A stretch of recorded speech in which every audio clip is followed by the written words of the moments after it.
He's become one of my favorites. Love talking to Jamal Crawford, Turner Sports NBA analyst, won the Sixth Man of the Year 3 times. Marvin says, hey, you see this picture?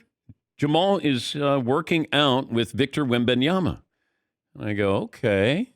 Let's get Jamal on and find out how this happened. So Jamal Crawford joining us on the program. Good morning. Thanks for joining us. How did this happen with you and Victor working out together? Well, we go back to earlier this season when we had him on the show. And I asked him, because he'd been doing some crazy moves. So I asked him about, if he could do this particular move. And he's like, yeah, I've been doing that for years. I'm like, yeah, okay. And then we hook up at All-Star, and I just show him some freestyle moves. And from there, our relationship kind of took off. Wait, what did you show him? Well, I showed him, a wraparound move where he wraps around his body. It's only reserved for tall guards, Dan. Guys with long arms that can pull this off. And I thought he could take us to the next level. But it was funny when I started showing him, all the other rookie sophomores on the court, all the attention, they stopped shooting and just went over there. I'm like, okay, let's just keep this surface level because everybody's watching right now.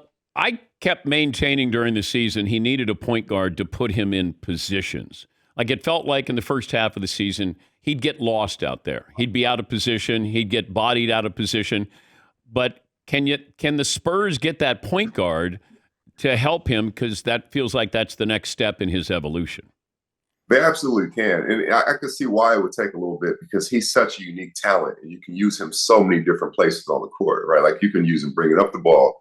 You can use him in the mid-post area. You can use him in the post area. He can shoot transition threes and do everything in between. So I understand popping those guys' thinking because you just don't know exactly what you have until you have it. And even then, he can kind of stretch the imagination. But you're right, getting that point guard to kind of grow with him and that fits him would definitely serve them well.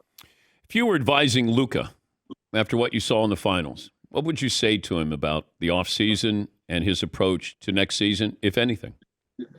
I would think for Luka, he's such a savant of the basketball. Like I was telling somebody, he's been a pro since he was 15. So at 20, he's kind of mastered how the game works. He's mastered playing against different styles, whether it's physicality, whether it's quicker guys, whatever it might be.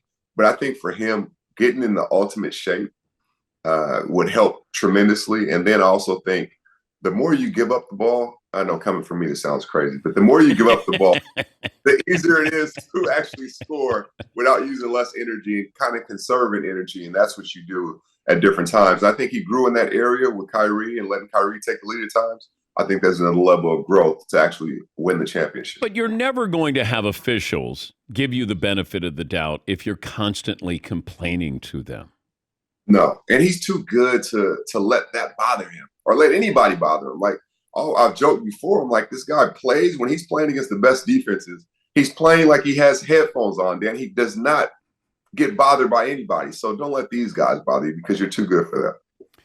The Celtics answered all the questions now. Now we move on. Jason Tatum, he got his title. Now we move on to Joel Embiid or Luka as the next player who needs to win a title.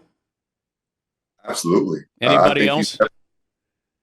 Let me think. Joel Embiid, Luka. Joker already has his. I think those are the two on deck.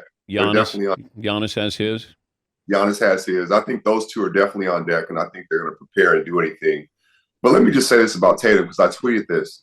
They were up 2-0, Dan, and he wasn't shooting well. He wasn't having his normal scoring outburst, but he had just averaging 10 rebounds or 8 rebounds, 10 assists at the time, or vice versa. He was doing well. He was playing an all-around game. He just wasn't making shots. And people were like, what is he doing? I'm like, if you were down 0-2, I could understand, kind of jumping on him, but they're up 2-0. And we criticized him for not doing other things when he wasn't just scoring. Now he's doing that. And they found a way to win, so I'm happy for them, happy for the Celtics. They deserve it. Well, I thought he should have been MVP. It felt like he just had Jason Tatum numbers where Jaylen Brown was a little better with his numbers than what we expect. Therefore, it felt like he was more valuable. But, it still comes down to you got to stop Tatum. And even when you stop him, he can still beat you or help his teammates in other ways. And look at all he's accomplished at 26 years old. First team All-NBA a few times, All-Star. He'll be an Olympian this summer. Like, all those things that go All-Star MVP, like all those things that go into it, I think now in its totality, I thought him or Luka were going to look at their whole careers a little bit differently. I think moving forward for him, I think that changed a lot. But I'm just glad that Boston actually kept those two together. Remember a few years back, everybody was like, break them up. Like, no, those two need each other. And now they're kind of set up in a way, especially in the East, where they can have a run for a while. We're talking to Jamal Crawford, the Turner Sports NBA analyst. The series about the Clippers when you were there with Donald Sterling. It's called Clipped. What's it like to watch a show where somebody is portraying you in the show? It's fascinating because I looked at him, I said, that's not me. But it was crazy because the hair was totally different. He had a long sleeve shirt. I'm like, I don't think that's me. But just to be on the show, you remember different like things. I remember Sterling walking into the locker room. I remember that day. It only happened one time in the 5 years I was there. And no, he didn't get kicked out, but he came in with 10 different people and he was singing Hip Hip Hooray, like we had won a championship. It was a regular season game, so that part was a little different. But it's been hilarious to watch. The characters, they could have did a little bit better casting because that Chris Paul is not even Cliff Ball didn't look like that in State Farm, Dan. He put on some pants. I don't know who that was. It's Cliff Paul, not Chris Paul, I think, that they were portraying there. Right. Plus, they had to find an actor who could only shoot and not pass to portray you, and that was hard to do as well. They needed to, to find a gunner. They needed a gunner. They needed a gunslinger. Yeah. A fierce gunslinger. But, okay, that's a chaotic time. At least it feels like that. Did you guys realize what was going on, like how chaotic this was from the outside looking in at the Clippers? To be honest with you, he was never around. Like, he would come to games, but we never actually had interactions with him. So the most chaotic stuff was when after game 3, we're in San Francisco and all the tapes came out. And even then, when the tapes came out, what we were told was all the owner said some things. And we're like, oh, he's a little different anyway. We're sure he said. And then when we heard the tapes, we had to have another meeting after film session and then really talk about how we're going to move and navigate going forward. And that part is true. And that in Clip, that some of us were like, no, we're not comfortable playing. And then others were like, well, let's talk through this thing. And it was a 2 or 3 hour meeting to kind of get everybody on the same page. And even then, it still didn't feel completely right. I had Lawrence Fishburne on a couple of weeks ago, the great actor portraying Doc Rivers. Yeah. And I said, what did you know about Doc Rivers? He goes, nothing. He didn't even know who Doc Rivers was. Think about that. Think about that. And I saw that clip and I was crying, laughing. I'm like, he knew nothing about Doc Rivers, but to his credit, he's nailed every mannerism. Like, even when Doc got mad and yelled, everything was to a T. Are the Celtics a great team historically? Like, is this season, are they going to be remembered for pick out whatever Bulls team or Celtic team or Laker team? Are they in that category for this season alone? Not sure yet. And maybe with how things are looked at now, things happen fast. There's always a news cycle going on. I'm not sure they're looked at as an all-time great team. Last night, it was weird. I was watching Kevin Durant, his first run in the finals with Golden State. They were 16-1.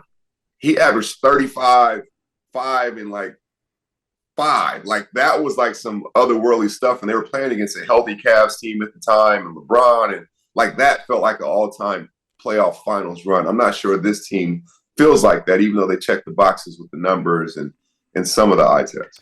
Yeah, you're right. They're not better than Golden State. They're not better than the 86 Celtics or throw in Magic's Lakers or Mike's Bulls. Yeah, I certainly understand that. Speaking of what? What do you have? What do you have them all time? Like right in that conversation. I don't think they're an all-time great single-season team. But I think what's not fair to them is they didn't go through any great teams. I didn't think Dallas was a great team.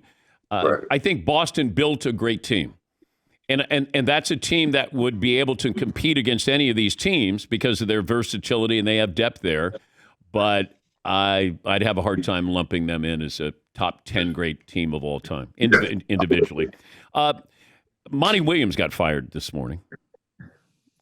So he's with the Pistons.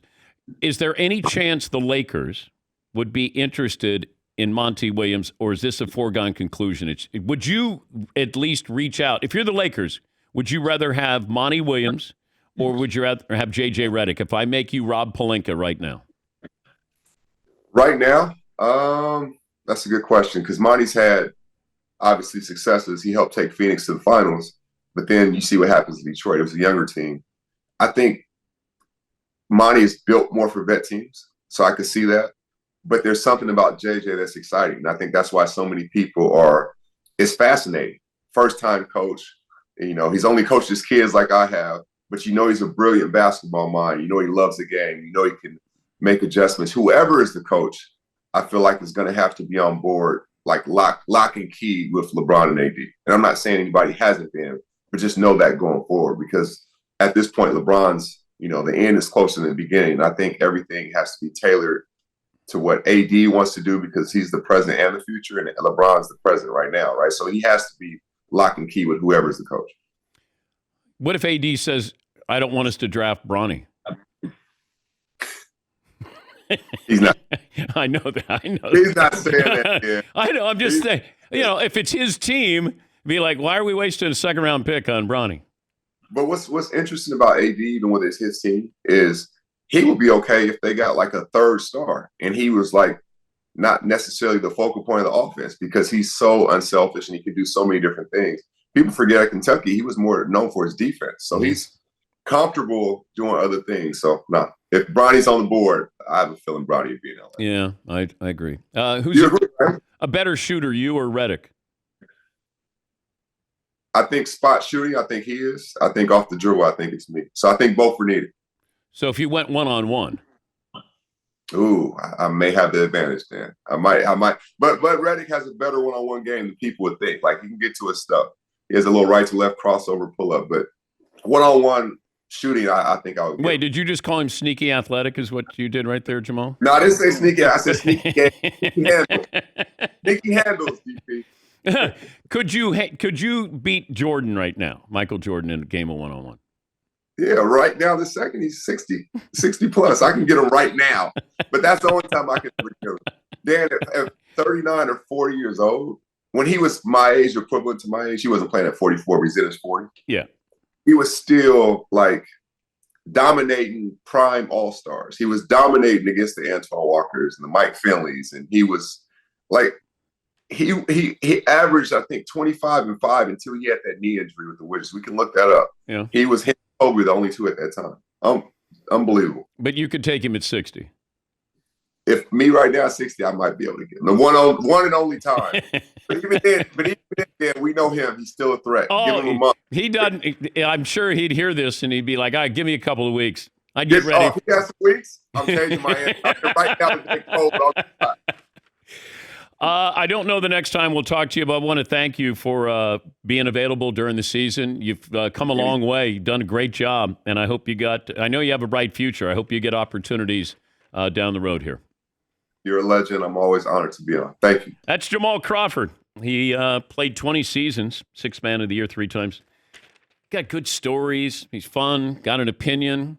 Pinned him down on would you rather take Monty Williams or J.J. Redick? And he said he kind of said he would rather take J.J. Redick. Although Monty's good with veteran teams. Well, that's what you have with the Lakers there.